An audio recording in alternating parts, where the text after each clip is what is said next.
दुनिया का कौन सा ऐसा वली है जो बारगाहे गौसे आजम में अपनी मोहब्बत का खिराज पेश करता नजर नहीं आता। अगर बारगाहे गौस में अपनी मोहब्बत का खिराज पेश नहीं करता तो जो पेश करता है उसी को वली माना जाता है। जो इनकार कर देता है विलायत के दफ्तर से निकाल दिया जाता है। अल्लाह सुभान अल्लाह। नारे तकबीर, नारे तकबीर, नारे रिसालत, सरकार गौसे आजम कॉन्फ्रेंस, नारे तकबीर, नारे रिसालत। गौसे आजम की शान वो है कि सारे वलियों के शाने पर, कांधे पर सरकार गौसे आजम का कदम नाज है, कदम नाज है। और खुद गौसे आजम फरमाते नजर आते हैं कि सारे वलियों के कंधे पर गौसे आजम का कदम है और गौसे आजम के कंधे पर रसूल आजम का कदम है। सुभान अल्लाह, सुभान अल्लाह। बेशक हक है, बेशक। सुभान अल्लाह। गौसे आजम के कंधे पर किसका कदम है? रसूल आजम का। रसूल आजम का कदम सरकार गौसे आजम के कंधे पर है। और जब ये कदम आ गया, जब ये कदम आ गया और साथ में नबी का करम आ गया, तो जब नबी का कदम सरकार गौसे आजम के शाने पर आ गया तो अब गौसे आजम का कदम सारे वलियों के शाने पर आ गया। इसलिए कि ये बात तहकीक शुदा है। उलमाए किराम इरशाद फरमाते हैं कि दुनिया का कोई भी वली हो, हर वली किसी न किसी नबी के नक्शे कदम पे चलता नजर आता है। दुनिया का हर वली किसी न किसी नबी के निशाने कदम को अपने लिए नमूना बनाता नजर आता है। दुनिया का हर वली किसी न किसी नबी के निशाने कदम से फैज़ पाता नजर आता है। दुनिया का हर वली किसी न किसी नबी के निशाने कदम का अक्स नजर आता है, मजहर नजर आता है। मगर सरकार गौसे आजम वो हैं कि खुद इरशाद फरमाते हैं, अना कदमिन नबी बदरिल कमाली, मैं वो हूँ जो सरकार दो आलम सल्लल्लाहु अलैहि वसल्लम के निशाने कदम पर हूँ। इसीलिए तो हमारी निगाहें देख रही हैं कि जिस तरह नबियों के गुरोह में हमारे नबी का कोई जवाब ना हुआ, उसी तरह वलियों के दरमियान गौसे आजम का कोई जवाब ना हुआ। सुभान अल्लाह, सुभान अल्लाह, अल्लाहु अकबर। या रसूल अल्लाह, या अली, नहीं छोड़ेंगे, नहीं छोड़ेंगे, नहीं छोड़ेंगे। जिंदाबाद। अल्लाहु अकबर। या रसूल अल्लाह। तभी तो बड़े बड़े वलियों ने कहा, गौसे आजम दरमियाने औलिया, गौसे आजम दरमियाने औलिया, चू मोहम्मद दरमियाने अंबिया।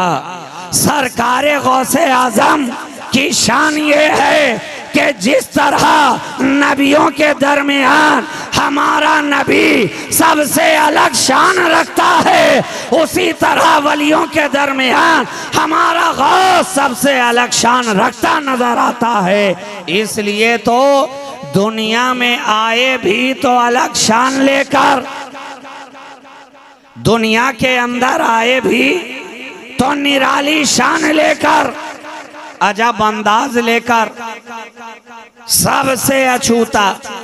अच्छा, एक बात मैं आपको अर्ज करूं कि बनकर आना और होता है और आकर बनना और होता है। बनकर आने वालों की शान और है, आकर बनने वालों की शान और है। और है जो आकर बनते हैं जैसे हम और आप दुनिया में आकर बने। कोई आलिम हुआ तो आकर बना, हाफिज हुआ तो आकर बना, इंजीनियर हुआ तो दुनिया में आकर बना, डॉक्टर हुआ तो दुनिया में आकर बना, कामिल हुआ दुनिया में आकर बना। तो ये लोग आकर बन रहे हैं। ये हुफ़ाज़े किराम स्टेज पर तशरीफ रखते हैं।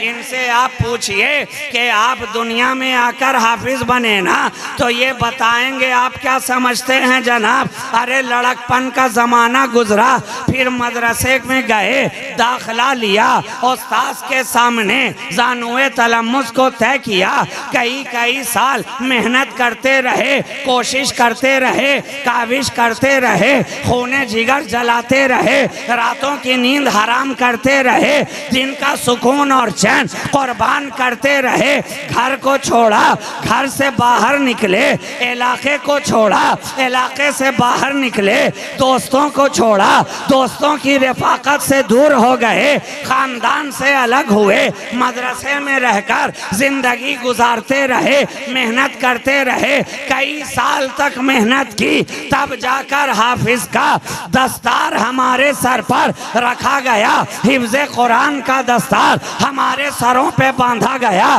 कोई आलिम बना तो 10 साल 12 साल मदरसों में मेहनत करने के बाद आलिमों फाजिल की सनद उसे मिलती नजर आई। कोई डॉक्टर इंजीनियर बना तो पहले नर्सरी से LKG गया, LKG से UKG गया, फिर स्टैंडर्ड 1 से सफर शुरू हुआ तो स्टैंडर्ड 5 तक गया, 5 से आगे बढ़ा तो 10 तक गया, 10 से आगे बढ़ा हायर सेकेंडरी में गया, इंटरमीडिएट का एग्जाम दिया, उसके बाद MBBS में दाखिला हुआ। 6 साल तक उसमें मेहनत करते रहे, डिग्री हासिल हुई, फिर MS की डिग्री ली या तो MD की डिग्री ली, कोई मास्टर ऑफ मेडिसिन हुआ, कोई मास्टर ऑफ सर्जरी हुआ। यही दुनिया का तरीका है, आहिस्ता आहिस्ता बढ़ता है, आहिस्ता आहिस्ता चलता है। यही फर्क है, जो दुनियादार होता है वो दुनिया में आकर बना करता है, जो महबूबे परवरदिगार होता है वो बनकर दुनिया में आता है। सुभान अल्लाह। नारे तकबीर, नारे रिसालत, नारे हैदरी, करामते गौसे आजम, करामते गौसे आजम, नारे तकबीर, नारे रिसालत। जो दुनियादार होता है वो दुनिया में आकर बनता है, मगर जो रब का महबूब होता है अरे वो तो बना बनाया आता है। इसलिए तो गौसे आजम जब दुनिया में तशरीफ लाए हैं तो 18 पारा के हाफिज़े कुरान बन कर आ रहे हैं। सारे लोग दुनिया में आकर हाफिज हुए, मेरा गौस आ रहा है तो माँ के शिकम से हाफिज बनकर आ रहा है, हाफिज़े कुरान बनकर आ रहा है। आपसे पूछा गया, ऐ सरकारे गौसे आजम, आप जब दुनिया में तशरीफ लाए तो 18 पारा के हाफिज किस तरह हो गए? कहा जानते नहीं हो, जब मैं अपनी वालिदा के शिकम में था तो मेरी वालिदा 18 पारा की हाफिजा थी। वो हर लम्हा हर वक्त कुरान की तिलावत करती रहा करती थी, इसलिए जितना उन्होंने पढ़ा मैंने शिकम ही में याद कर लिया। ये शान है अल्लाह के वलियों की। इसलिए मैं कहता हूं बच्चे की तरबियत में उसकी माँ का बहुत बड़ा रोल हुआ करता है, बहुत बड़ा। हालांकि सरकार गौसे आजम के वालिद का साया तो उनके बचपने ही में सर से उठ गया था ना, अभी कम उम्र ही थे कि वालिद ने पर्दा फरमा लिया। तरबियत की है उनकी वालिदा ने, गौसे आजम की तरबियत की है उनकी वालिदा ने।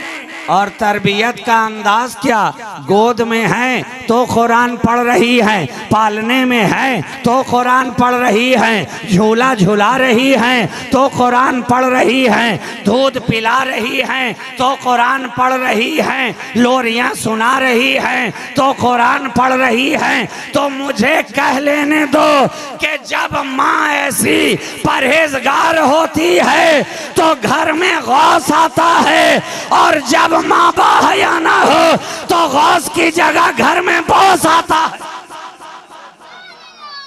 इसलिए कहा गया है बच्चे की तरबियत में सबसे ज्यादा हाथ उसकी माँ का होता। माँ की गोद ही पहली दरसगाह है, माँ की गोद ही पहली यूनिवर्सिटी है, माँ की गोद ही पहली जामिया है, माँ की गोद ही पहला मकतब है। अरे मदरसे में तुम बाद में जाओगे, माँ की गोद में पहले तुम्हें परवरिश पाना है। तो अब जैसी माँ होगी और जैसी उसकी तरबियत होगी वैसा ही बच्चा परवान चढ़ेगा। माँ अगर सच्ची होगी तो बच्चा भी सच्चा होगा, माँ अगर अच्छी होगी तो बच्चा भी अच्छा होगा, और माँ ही अगर कच्ची हुई तो फिर बच्चा भी कच्चा होगा। इसलिए जरूरी है तरबियत वालिदैन को इस्लाम के अंदर इतना महत्व क्यों दिया गया है, इतनी अहमियत क्यों दी गई है। इसलिए कि उसका असर बच्चे के ऊपर सारी जिंदगी दिखता है, उसका असर बच्चे के ऊपर सारी जिंदगी दिखाई पड़ता है। इसलिए तो सरकार गौसे आजम जब डाकुओं के दरमियान भी रहे तो माँ की तरबियत का असर वहाँ भी दिखता रहा। अभी जवान हुए ही थे, अभी 17-18 साल की उम्र मुबारक हुई ही थी कि दिल के अंदर लगन जागी कि इल्म दीन हासिल करूँगा, दीन की खिदमत करूँगा। माँ से आकर कहा, माँ भी तो वलिये कामिल थी, माँ भी वलिया थी। देख लिया बच्चे की तरबियत किस तरह उन्होंने की है और उसका असर साफ साफ नजर आ रहा है। कहा, जा बेटे मैं तुझे अपना हक माफ करती हूँ और तुझे खुदा के सुपुर्द करती हूँ, तुझे खुदा के सुपुर्द करती हूँ। हाँ मगर जा तो रहा है, ये तेरे वालिद ने तरके में 80 दीनार छोड़ा है, 40 दीनार तेरे भाई के लिए रखती हूँ, 40 तेरे हवाले करती हूँ। और सुन ले, यहाँ से जा रहा है तो मेरी एक वसीयत को कान में अच्छी तरह डाल ले और दिल में इसे अच्छी तरह जगह दे ले कि चाहे मौका जैसा भी हो, वक्त जैसा भी हो, हालात जैसे भी हो, कभी झूठ ना बोलना, किसी भी हालत में सच्चाई का दामन हाथ से ना छोड़ना। अब सरकार गौसे आजम ने माँ की वसीयत को सुन लिया, सीने से लगा लिया और चले काफिले के साथ बगदाद के सफर पे रवाना हो गए। इसलिए कि आज की तरह 1000 साल पहले का जमाना है, न तेज रफ्तार गाड़ी है, न ट्रेन है, न हवाई जहाज है, न तैयारा है, न सैयारा है। ऊंट से सफर हो रहा है, कई दिन गुजर जा रहे हैं, कई रातें गुजर जा रही हैं। काफिले के अंदर लोग रहकर सफर दराज से दराज तर तय करते चले जा रहे हैं। सरकार गौसे आजम भी काफिले में शामिल हो गए। काफिला जब आगे बढ़ा,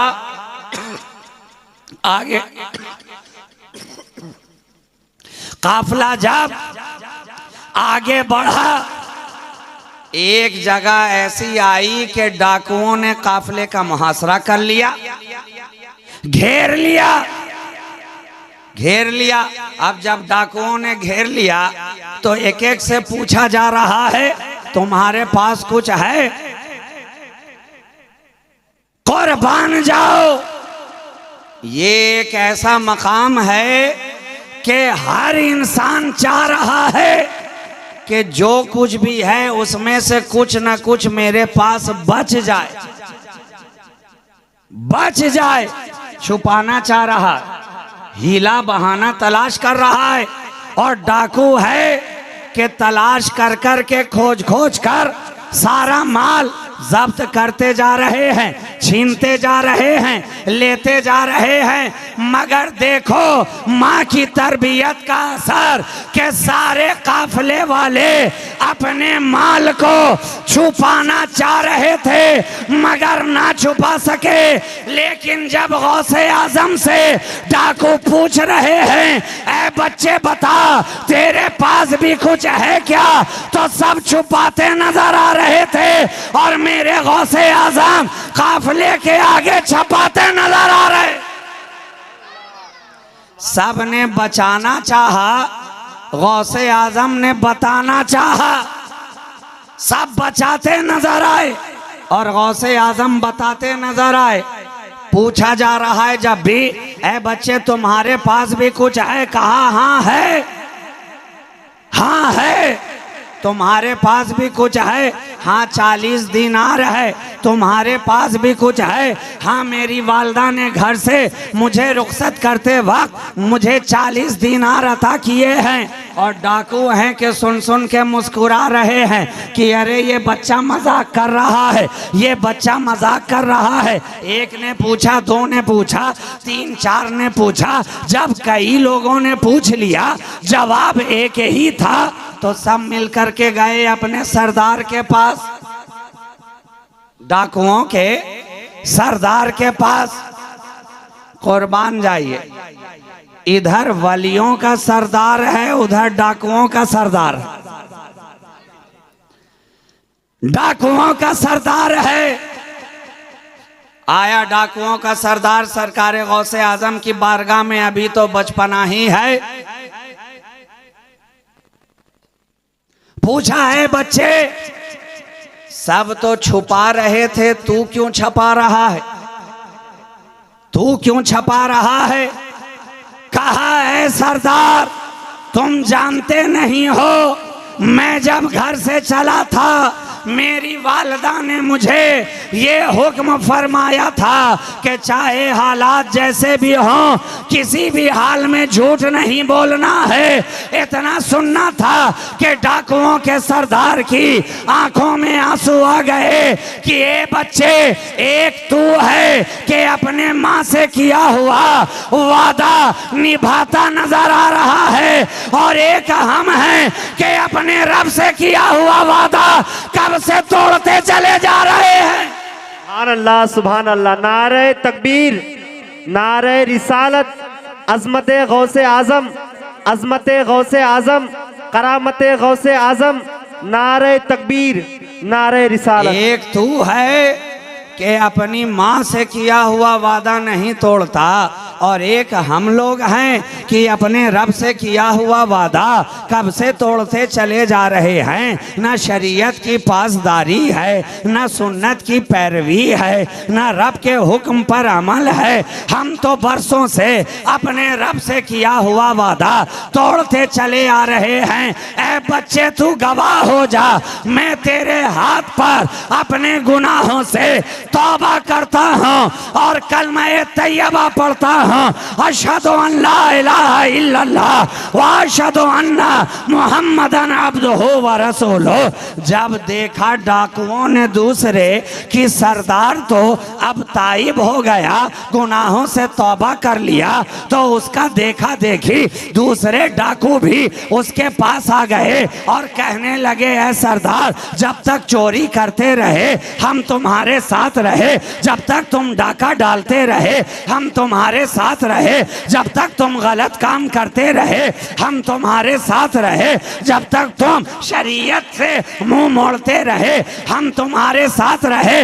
अब तो तुम शरीयत के करीब आ गए हो, अब तो तुम गुनाहों से तौबा कर चुके हो। जब हमने चोरी में तुम्हें अपना सरदार बनाया था तो अब तौबा करने में भी हम तुम्हें अपना सरदार बना रहे हैं। जैसे जैसे तुमने तौबा की है वैसे हम भी तौबा करके अपने गुनाहों से पाको साफ हो रहे हैं।